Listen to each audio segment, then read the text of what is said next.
All right, we are live.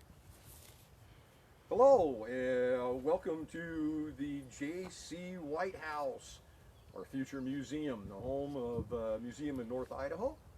And we're here today to give you a little tour inside. We've seen pictures of it and obviously a lot of renderings, but we're down here. It's a nice day and so many people are hung up or stonewalled in home. So we got a little something for you here special, and you know, obviously the end run is this to be a world-class museum here in our community, and fundraising is always going to be a part of it, so we might throw this in once in a while. But really we want you to see the opportunity we have and how cool it is to have this beautiful home moved here and for our use.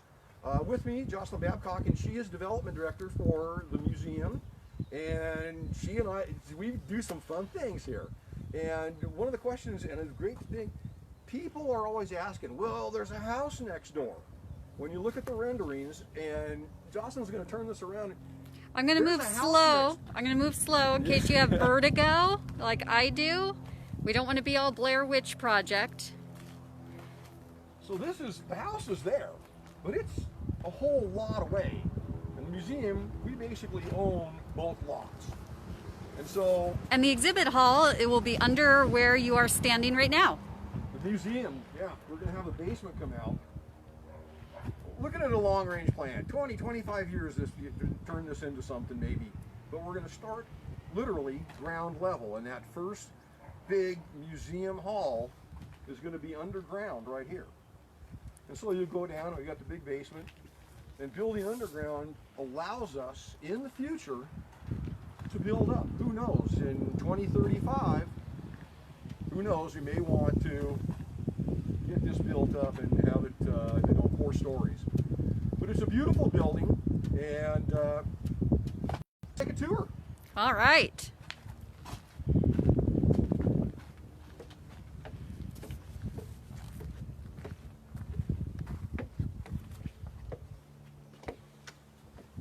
And again, look at that beautiful view. This is such a great location.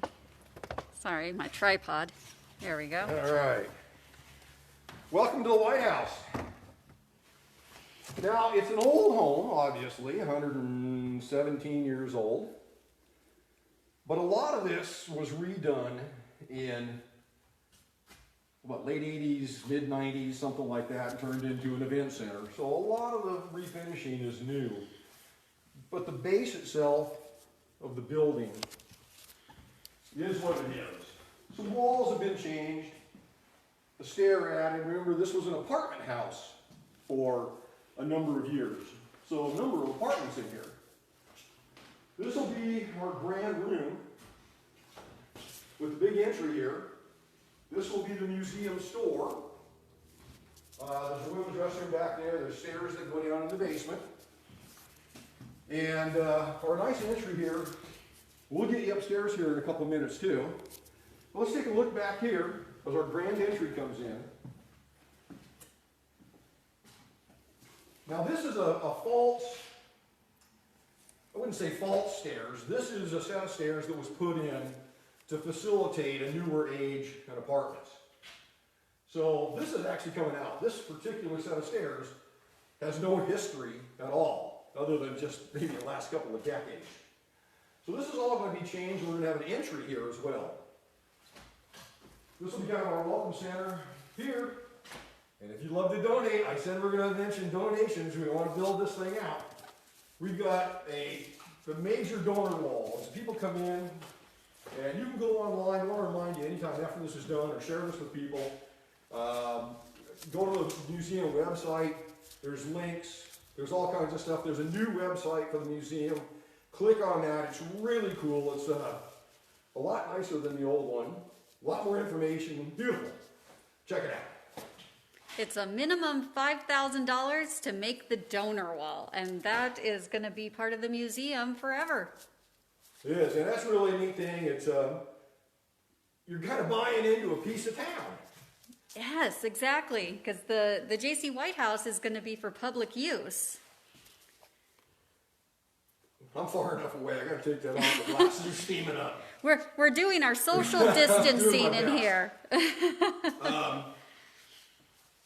Yeah, so the when we get this in, it'll be really nice on that. You can see this, and right now it's almost a storehouse. There's a lot of semi-new. These railings were not original. Those you can see those are that's something in the last 30 years that those were redone. Obviously, that and some of these other real base pieces are original. And whatever we can repurpose anywhere in the museum, we are going to. We salvaged everything that we could. Yeah, the great thing is there's fire sprinklers in here already. The electric's been done. A lot of the nuts and bolts. I mean, you're going to remodel an old 100-year-old home. And I worked with one of my friends doing just that when they bought one over on Government Way. There's a lot of stuff you got to do, and we have a head start on a lot of that here. So that's kind of a blessing. Some of the stuff that's been upgraded, that's all worked out good. But every possible piece of anything that we can save has been repurposed.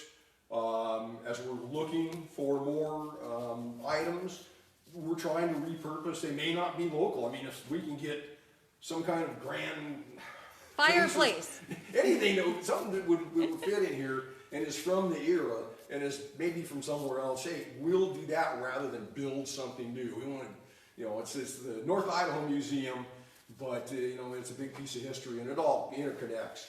That's the one nice thing is there's a network. When you become a museum member, there's a network of museums that you can go out as we all get back out in there, where you can go out and visit other museums, and if not free, you get a discount or something like that. So that's kind of cool too. Another good reason to be a member of the museum. And you can get in for as little as $25, and it's definitely worth the quarterly newsletter.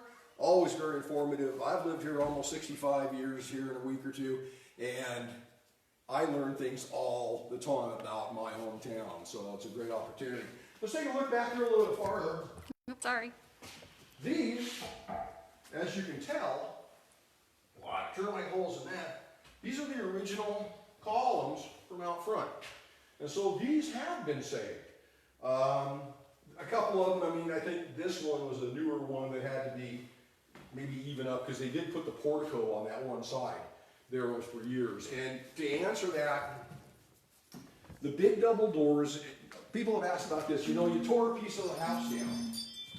What it was, when they remodeled this into an event center, these doors opened out. You remember Sherman would have been right here, and the driveway came in, and they built a whole other room, probably as big as this right here, right out the side of this, and put columns out there and the driveway, and this was the grand entry for the brides and grooms and whatever else I guess somebody was partying on. So that was never a piece of the original home. And so as people, oh my gosh, I hate seeing show it, yeah, but this is not original. So we're trying to keep as much originality and restore originality when we can, but again, using historic items. Let's take a pic. I know it's kind of weird, but here's kind of what's neat. I don't know if this is going to stay here. Yes, the bathrooms are staying. Perfect. They've been relocated. You can kind of tell from the way the windows are. But kind of a neat little, I mean, the way that they did it with the old style of architecture, all that stuff, that's really kind of made it neat. So That is neat. Great time to get a spam call.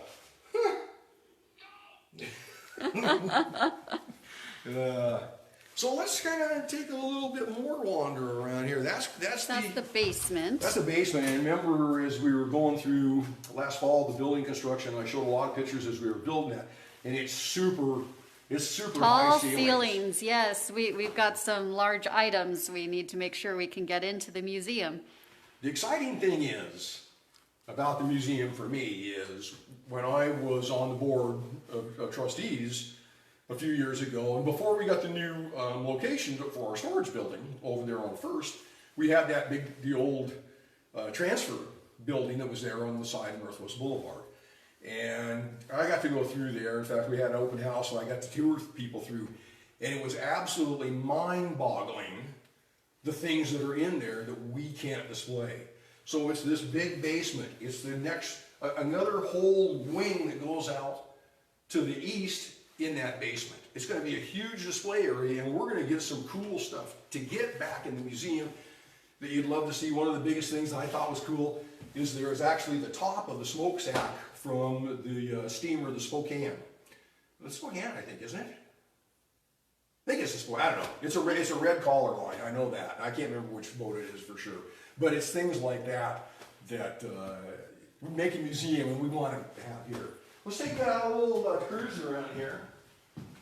Of course, again, we want to feature the view, the location, our beautiful museum, City Hall, one of the world's greatest parks, a natural wonder called Tubbs Hill, and all this is coming together. I want to remind everybody that, again, the Tubbs Hill Foundation has bought into this. They are a player. They're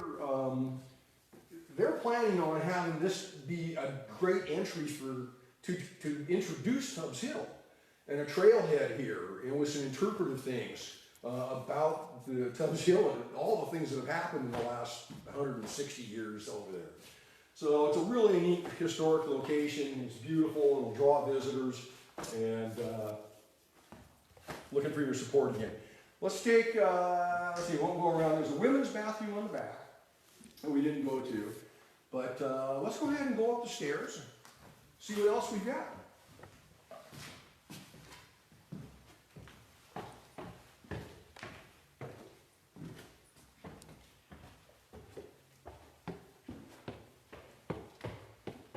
Wow!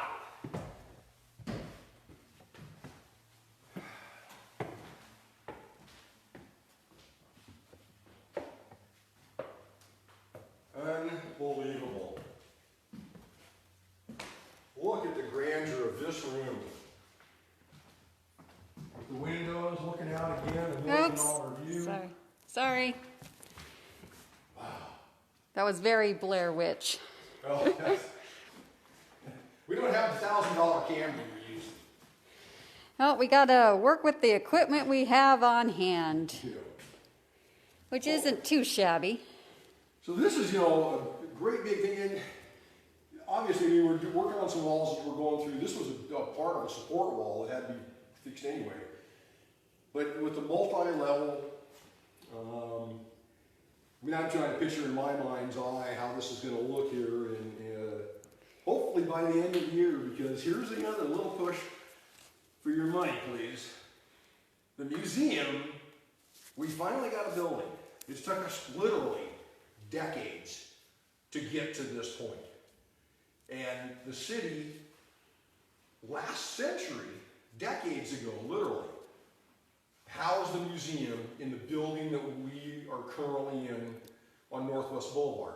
Now, when I was a kid in the 70s, that was a co-op SEDEX station. It was the Western turnaround for Cruz and Sherman. And that building was set to go. But the museum ended up with it. And that's where we've been. And the essence has always been, you can stay here until you find another place. We have it. And that's what makes this so amazing, is this is our place. But here's the big bottom line. City wants us out of there by the end of the year. Well, they want us to As have much as we can. a certificate of occupancy for this building. Right.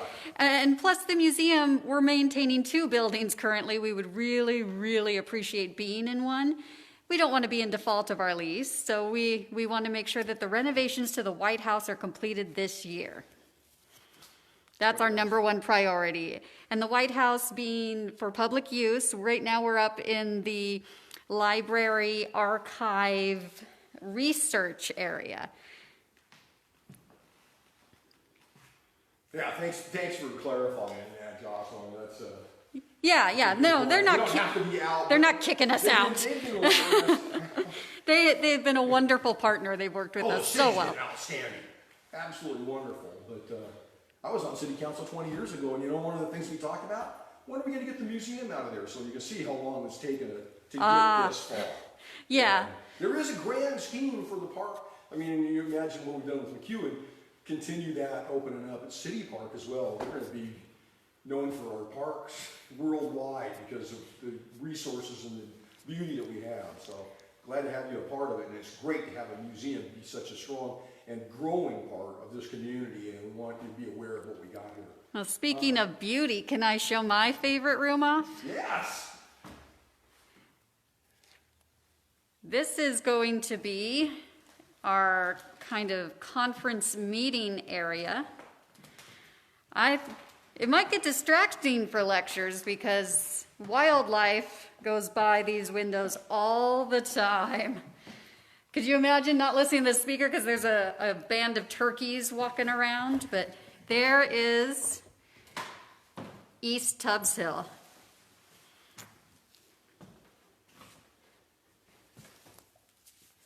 So again, that parking is going to come in here. It's going to be kind of a circular parking area, little island. I think we're trying to keep that tree in the middle of the island. But this will all be landscapes, again, tying in with Tubbs Hill, the Tubbs Hill Foundation, some interpretive information and some activities and things that you can read and we'll touch and look at. So, but really a neat room, and hey, kind of multi-layered, so it really gives a neat effect in here.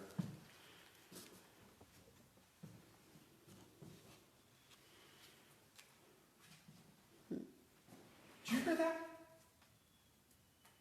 I heard a bird. Oh. So. Yeah, that was weird. So we got a good idea of this. This is really neat from this view. You look down, because it's been opened up so much.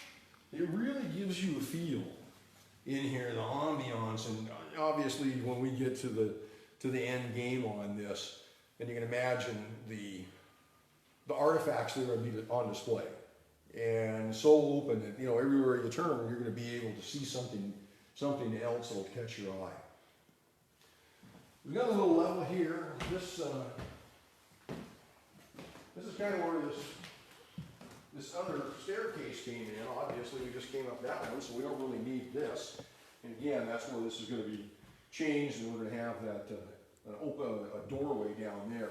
And so this will give us more square. That's a pretty good chunk of square footage right here in a very prime location. Yes. I know, it's like a little reading nook. I love the bay windows. This is fun. I sit here and it's like, go back 115 years. And when J.C. White and his family lived in this home, they sat right here and looked out that window. This window looked out into their backyard. There was a carriage house. The carriage house does still exist. It was moved.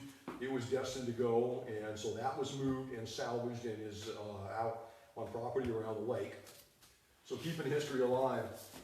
But if the walls could talk, they could tell a lot of stories that this house has seen since it was built in 1903. And how many people have sat right here from back in the day. I'm not talking here since the 80s, but the number of people back in the early part of the 20th century, the kids that sat here and played here. And so for us to have this piece of this house here and for us to use, it's heartwarming, and as a lifer here, I'm ecstatic about this project. And that's why I don't mind getting on here and talking my head off, telling you how awesome it is. Let's take a spin up. We got one more level we want to get, and if Jocelyn works good, she'll get my best view. Oh, well, I'll let you go upstairs first then.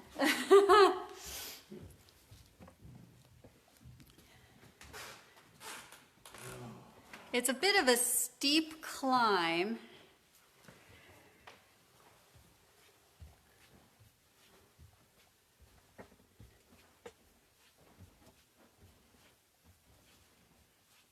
This is one that I've been showing on Instagram. This is, what do we do with this space? Oh, I'm in. Oop. The architecture with the exposed beams here, this is, somewhere back in the day, somebody was probably laying in here in bed, get up in the morning, step over these windows, and look right out on Sherman. And 115 years ago, probably looked a lot different. So it's nice to be able to have this come along and Well, really use this whole house. yeah, 115 years ago, they didn't have 1, 2, 3, 4, 5, 6, 7, 8, 9 outlet, 10, 11. 11 outlets. Phone outlets, cable outlets. The house has been wired, so we're, again, lucky in that respect that, you know, we're kind of, let's finish this baby up. It's kind of like a barn find. The old car guys are always, hey, here's something that's set for years and years in a barn. It's old, but boy, it still can be loved, and to restore that. And this is kind of a whole house that's our barn find. Do want to remind people that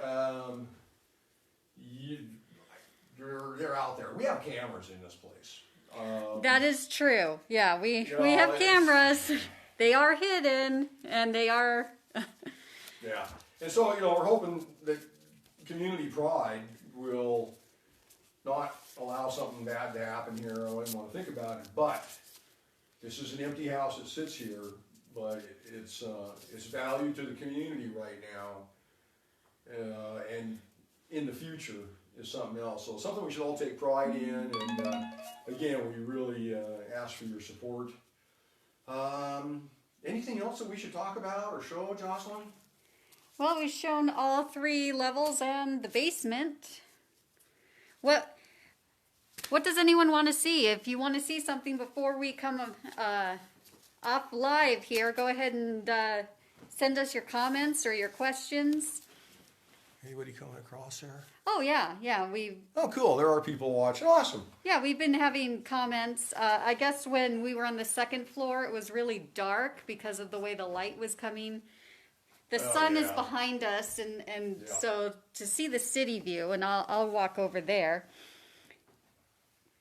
We are here in the daytime because this is what light we have. Yep.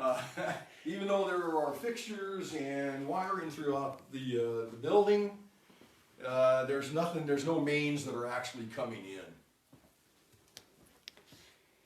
So there we can see our view of Coeur d'Alene a little bit better.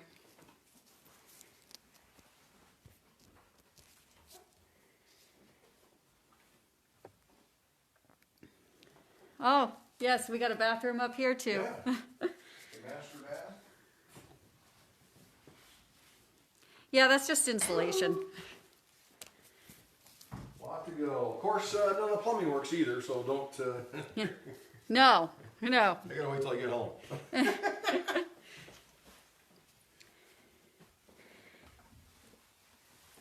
So, yes, it's still a steep climb up and down.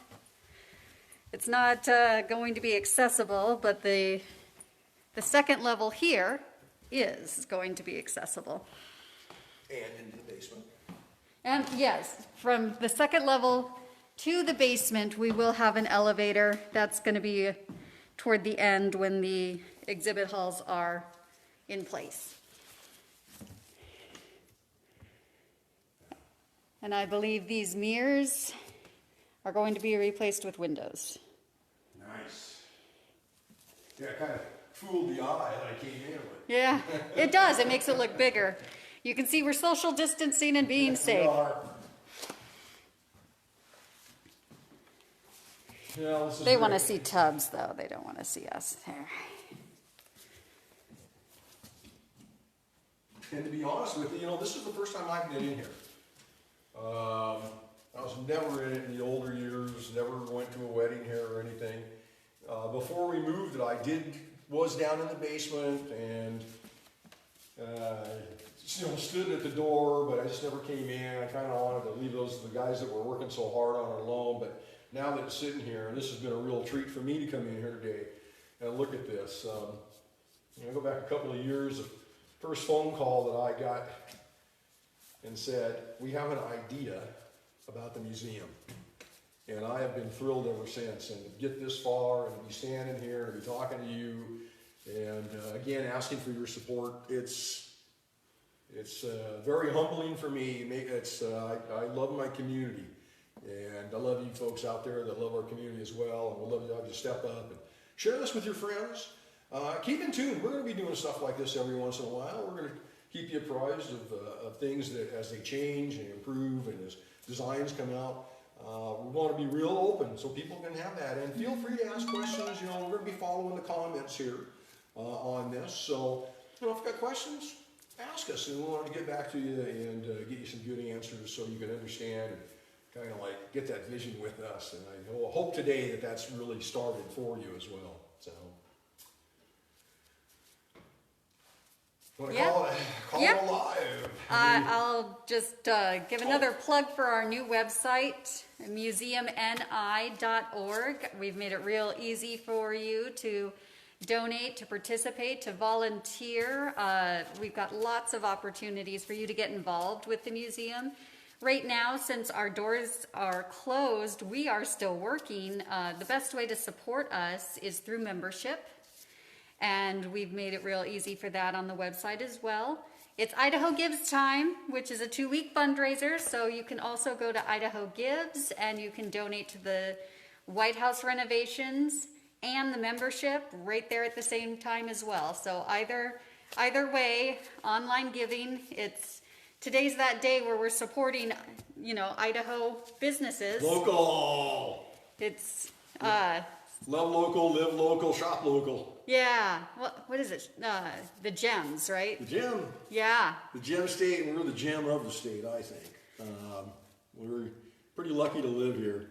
And what also really makes me feel good is the number of people that have moved to this community and made this community their own, have come in and gotten involved with the community and been a participant in positive ways, you know, in not just the museum, but in any charitable civic function that goes on that helps our local citizens and our fellow man is a cool deal. And it's I say this all the time, and I will say it till I'm dead, but years ago when I was on city council, I was in a teleconference and a guy in Boise, and he said there's a difference between a resident and a citizen. And I took that to heart. And you can live here and be a resident, but you can be active here and be a citizen. You can volunteer at the school, you can volunteer at the hospital, pick up garbage somewhere, read to kids, volunteer for a number of different boards and committees at not only the city level, the county level, so many great organizations, Kiwanis, Rotary, Lions, What you're Eagles. wearing on your shirt. Hey, right here. Get yourself your University of Lake Coeur d'Alene shirts. Probably a portion of the proceeds. This is done by the Coeur d'Alene Kiwanis Club, or sorry, don't kill me on that one, Rotary Club. And they put these out, and they're cool. And if you haven't seen them, the back is even better. Don't be a redneck. Be a blueback. Blueback. And a portion of all the shirt sales, and there's more than just the t-shirts. And you can get those online too. And a portion of that all goes to the museum as well. So community involvement and being in with all this stuff, it's thrilling, and I say it warms my heart for seeing how my town's going, and things like this that happen excite me, and I hope they've excited you and keep you excited, and share this with folks. And thanks so much for tuning in.